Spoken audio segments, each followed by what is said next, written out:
नमस्कार साथियों, स्वागत है आप सभी राजस्थान स्टेट ओपन बोर्ड वाले साथियों का।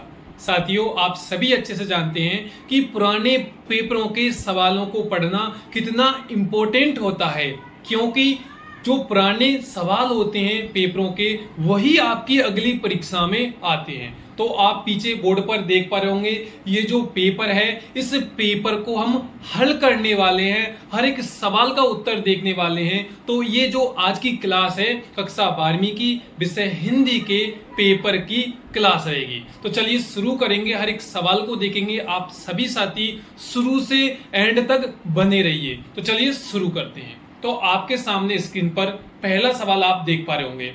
जो पहला सवाल है ये हिंदी विषय का पेपर है, इसलिए आप यहाँ पे देख रहे होंगे कि आपके सामने कुछ पंक्तियां लिखी हुई हैं और इन पंक्तियों का हमें पहले सवाल का उत्तर रहेगा सप्रसंग व्याख्या करनी है। तो देखिए आपके सामने यहाँ बोर्ड पर ये आप देख पा रहे होंगे, बोर्ड पर आ गया है। मैं थोड़ा साइड हो जाता हूँ और आप देख पा रहे होंगे कि ये जो पंक्तियां हैं इनकी सप्रसंग व्याख्या आप कैसे करेंगे। तो देखिए यहाँ पे जो आपको लिखा हुआ साफ साफ दिख रहा है कि कभी इन पंक्तियों में प्रकृति की सुंदरता और जीवन के आनंद का वर्णन करता है।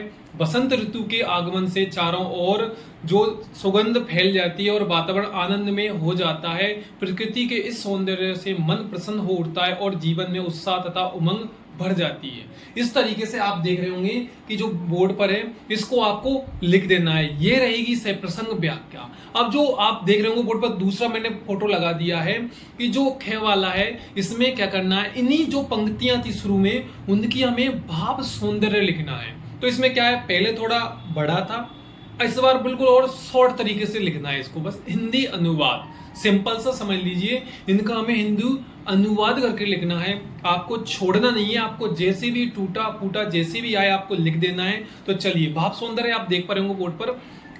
इन पंक्तियों में प्रकृति की सुंदरता, उनके आनंद में वातावरण का चित्रण किया गया है। कवि बताता है कि प्रकृति के सौंदर्य से मन प्रसन्न होता है और जीवन में नई ऊर्जा का संचार होता है। ये सिंपल सा आप अपने शब्दों में जैसे भी लिखेंगे आपको पूरे नंबर मिलेंगे, बस आपको छोड़िए। चलिए दूसरा सवाल आपके सामने है। दूसरा सवाल आप देख पा रहे होंगे, इनमें क्या करना है, हमें 60 शब्दों में हर एक सवाल का उत्तर देना है। आप सवाल देख रहे होंगे कि 60 शब्दों में देना है, यानी लगभग 5 से 6 लाइन आपको भरनी है और 4 में से 3 सवालों के आपको जवाब देने हैं। मैं आपको चारों के उत्तर बता देता हूं, आप 3 का देना। तो देखिए पहला सवाल आपके सामने है, उसका उत्तर भी आपके सामने है। कहाँ पहला सवाल कहाँ है, कहाँ कर रही है तू, जाओ। तो देखिए आपके सामने है दूसरे का ख वाला सवाल, आप पढ़ लीजिए, वीडियो को रोक लेना, स्क्रीनशॉट ले लेना आप। और इसका जो उत्तर है देखिए, कविता में कवि भारत की महानता, गौरव और स्वतंत्रता की भावना का वर्णन करते हैं। हिमालय की ऊंची चोटियों से स्वतंत्रता का संदेश पूरे फैला रहा है। ये कविता देशभक्ति और राष्ट्र प्रेम की भावना को जागृत करती है तथा लोगों को स्वतंत्रता के प्रति प्रेरित करती है। ये था व्याख्या, यानी जो पंक्तियां थी इनकी हिंदी अनुवाद। सिंपल सी बात, हिंदी अनुवाद। अब देखिए इसका दूसरा वाला, ये भी दूसरे का ही है। तो देखिए सवाल आपके सामने है और इस सवाल का जो उत्तर है, जो इसमें देखिए जो रामधारी दिनकर है उनकी जो कविता है उसका उत्तर हमें देना है। तो देखिए क्या दे रखा है यहाँ बोर्ड पर, आप देख पा रहे होंगे कि जो प्रसाद के उपदेश का संदेश ये बताता है। वही क्या बता रहा है कि मनुष्य को परिश्रम और साहस के साथ जीवन में आगे बढ़ना चाहिए। केवल भाग्य पर निर्भर रहने से सफलता नहीं मिलती है। भी निरंतर प्रयास और पुरुषार्थ से ही व्यक्ति अपने लक्ष्य को प्राप्त करता है। आप अपने शब्दों में इसे बनाकर भी लिख सकते हैं। वीडियो को अंत तक देखना, अपने साथियों को शेयर भी करना। चलिए देखते हैं अगला गे वाला। तो गे वाला आपके सामने स्क्रीन पर ये आ चुका है और आप देखेंगे कि इसमें क्या है भाई, कवि जो अज्ञेय है कि कविता है, इसमें नदी के द्वीप में कवि ने नदी, द्वीप और जो भूखंड है इन शब्दों का जो प्रयोग किया है, किसके लिए किया है। तो आप देखेंगे उत्तर बोर्ड पर साथ में आप देख पा रहे होंगे यहाँ पे कि नदी, द्वीप और पंख प्रतीकों का अर्थ कविता में भाई नदी जीवन का प्रवाह का प्रतीक, द्वीप ज्ञान और आशा का प्रतीक तथा पंख स्वतंत्रता और ऊंची इसके प्रतीक है। इन प्रतीकों के माध्यम से कवि जीवन की प्रगति और आशा का संदेश देता है। आप अपने हिसाब से इसे सॉर्ट कर सकते हो। स्क्रीनशॉट ले लीजिए। अगला ग का बाद घ वाला, आपको 4 मैंने बता रहा हूँ, ये चौथा देखिए दूसरा है। तो देखिए इसमें क्या है, जंगल की ही हमारी प्राणवायु का आधार है। इसके आधार पर हमें क्या करना है, इसका उत्तर देना है। तो आप सवाल पढ़ लीजिए, इसका उत्तर आपके सामने है। जंगल ही हमारा जीवन का आधार है का अर्थ, पंक्ति का क्या अर्थ है भाई, कि जंगल मनुष्य के जीवन के लिए अत्यंत आवश्यक है। जंगल हमें ऑक्सीजन, भोजन, औषधि तथा भाई अनेक ऐसी संसाधन प्रदान करता है, इसलिए हमें जंगल की रक्षा करनी चाहिए। तो ये थे, ये दूसरे के 4 में से आपको 3 का जवाब देना है। अगले में थोड़ा साइड हटके आपको बता देता हूं ताकि आप पूरा आराम से देखें और आपको देखने में कोई दिक्कत नहीं आए। चलिए अगले तीसरे सवाल पर हम देखते हैं। तो साथियों, तीसरा सवाल आपके सामने स्क्रीन पर है। आप सवाल को पढ़ पा रहे होंगे। जो कवि नरेश सक्सेना की कविता है, नक्शे में पैमाने को सबसे खतरनाक क्यों बताया गया है। तो साथियों 40 शब्दों में उत्तर देना है, यानी 3 से 4 लाइनों में। मैं एक साइड हो गया हूं ताकि आप स्क्रीनशॉट साफ ले सकें। चलिए इसका उत्तर हम देखते हैं। आप उत्तर देख पा रहे होंगे। तीसरे सवाल का जो जवाब है, कवि नरेश सक्सेना ने पेड़ों को सबसे महत्वपूर्ण इसलिए बताया क्योंकि पेड़ मनुष्य और प्रकृति दोनों के लिए आवश्यक है। वे हमें ऑक्सीजन, छाया, फल फूल और लकड़ी प्रदान करते हैं, पर्यावरण को संतुलित बनाए रखते हैं, इसलिए पेड़ों का संरक्षण करना आवश्यक है। आप इसका स्क्रीनशॉट ले लीजिए। चलिए देखते हैं अगले चौथे सवाल को। चौथा सवाल भी आपके सामने है। कवि राजेश जोशी ने संयुक्त परिवार को टूटने के क्या कारण बताया, संक्षेप में लिखिए। साथियों 3-4 लाइन में इसका जवाब देना है। मैं थोड़ा स्पीड में बता देता हूं ताकि आपको दिक्कत नहीं आए। आप हर एक सवाल के उत्तर का स्क्रीनशॉट ले लीजिए। चलिए देखते हैं।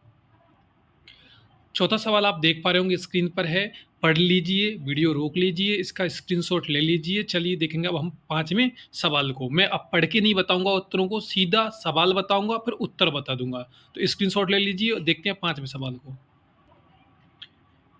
5वां सवाल आपके सामने स्क्रीन पर आ गया है। जो रही ज्यों जलती हुई भूख। अब इसका जब 5वां सवाल आप पूरा देख लीजिए, इसका जवाब स्क्रीन पर देखेंगे आप।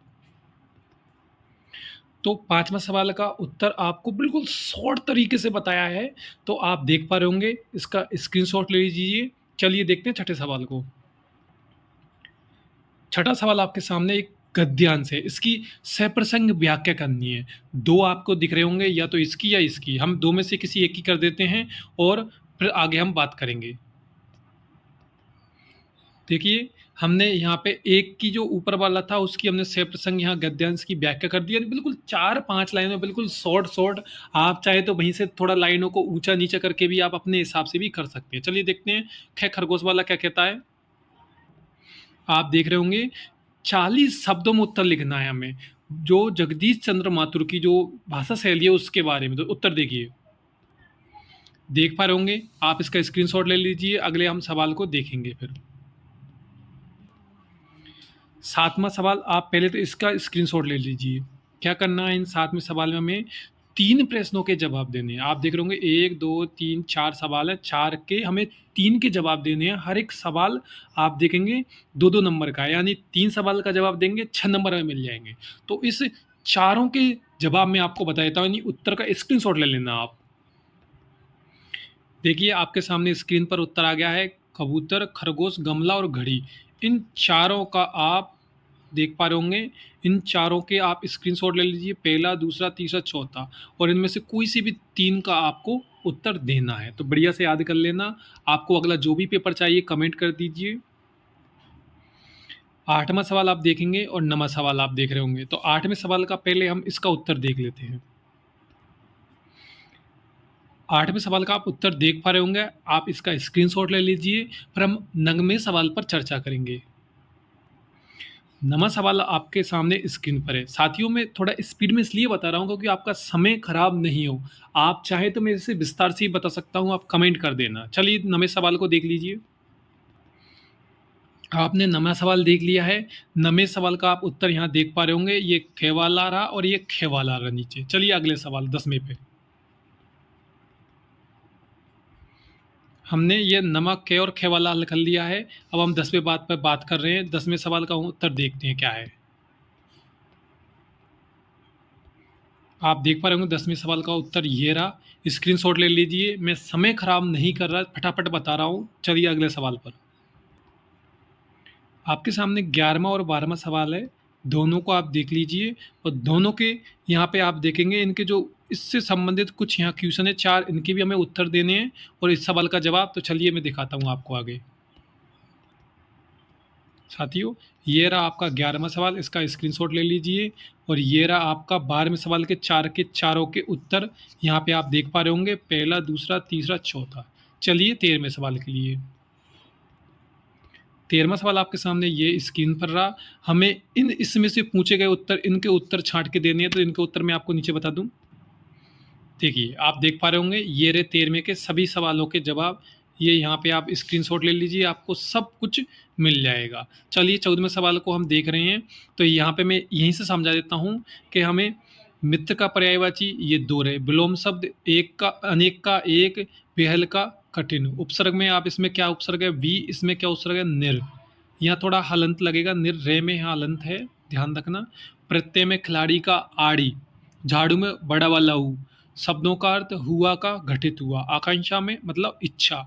विराम चिन्ह की बात करेंगे तो विराम चिन्ह आपको यहाँ लगा के बता रखा है, शुद्ध वाक्य आपको यहाँ दे रखा है और शुद्ध शब्द उज्ज्वल और पुनर्जन्म जो पेपर में आपको मैं भी बता दूंगा, जो गलत था उनका सही बता दिया है। आप उनका भी स्क्रीनशॉट ले लेना और इसका भी आप स्क्रीनशॉट ले लीजिए। सरल वाक्य बनाइए तो ये बना रखे हैं। और उल्टी गंगा बहना, इसका मुहावरे का वाक्य में अर्थ, वह हमेशा उल्टी गंगा बहाता है, यानी कोई भी बात की यहाँ बात की जा रही है। चलिए देखते हैं पेपर को भी। देखिए 14वें सवाल का जो पेपर में आप देख सकते हो, 14वां सवाल स्क्रीनशॉट ले लो और यहाँ इन सवालों का भी आप स्क्रीनशॉट ले लो। 15वां सवाल आप देख पा रहे होंगे और 16वां सवाल और 17वां सवाल। तो इनके मैं आपको जवाब बताऊंगा, पहले आप इन सभी का स्क्रीनशॉट ले लीजिए। चलिए देखते हैं। आप यहाँ पे देख पाएंगे 15वें सवाल का जवाब स्क्रीनशॉट ले लीजिए, 16वें सवाल का जवाब स्क्रीनशॉट ले लीजिए और 17वें सवाल के जवाब में मैं आपको थोड़ा समझा देता हूँ। यहाँ निबंध की बात की जा रही है और निबंध यहाँ पे दशहरा मेला, जो कोटा का दशहरा मेला है उस पर बात की जा रही है। आप अपने हिसाब से अपने क्षेत्र में लगने वाले किसी मेले के बारे में जैसे थोड़ा सा जैसे प्रस्तावना में लिख दीजिए, कब घटित होता है वो मेला ऐसे लिख दीजिए, उसकी क्या विशेषता है उसको लिख दीजिए, क्यों विशेष है ये भी लिख दीजिए और अंत में उसका पूरा सार लिख दीजिए। और हम 18वें और 19वें सवाल पर बात करेंगे। आप देख पा रहे होंगे, इसका स्क्रीनशॉट ले लीजिए। 19वां, 20वां और 21वां, इन तीनों सवालों के जवाब कहाँ हैं ये रहे। चलिए देखते हैं। देखिए आपके सामने 18वां सवाल का उत्तर आप यहाँ पे से ले लीजिए, 19वें सवाल का उत्तर आपके सामने ये रहा, स्क्रीनशॉट ले लीजिए और 20वें सवाल का उत्तर आप यहाँ से स्क्रीनशॉट ले लीजिए। और हम अगले और पर बात कर लेते हैं। चलिए देखते हैं पेपर। आपके सामने ये देखिए 21वां अगर आपने पहले नहीं लिया तो अभी स्क्रीनशॉट ले लीजिए। 22वां, 23वां, 24वां, पहले आप इनका स्क्रीनशॉट ले लीजिए, उत्तर मैं आपको दिखाता हूँ। तो देखिए 21वें सवाल का जवाब आप यहाँ देख लीजिए। 22वें सवाल का जवाब आपको सामने बिल्कुल छोटा सा मैंने यहाँ पे आपको लिख दिया है। 23वां सवाल आप यहाँ देख लीजिए, स्क्रीनशॉट ले लो और 24वें सवाल का उत्तर आप यहाँ से स्क्रीनशॉट ले लो। बिल्कुल शॉर्ट बताया है मैंने आपके लिए। चलिए देखते हैं 25वें सवाल को। पहले ये आपके सामने 25वां सवाल आ गया है, स्क्रीनशॉट ले लीजिए, फिर हम इस पर चर्चा करेंगे। ये 25वें सवाल का जवाब है, आप इसका स्क्रीनशॉट ले लीजिए। साथियों अब आपको जो भी अगला पेपर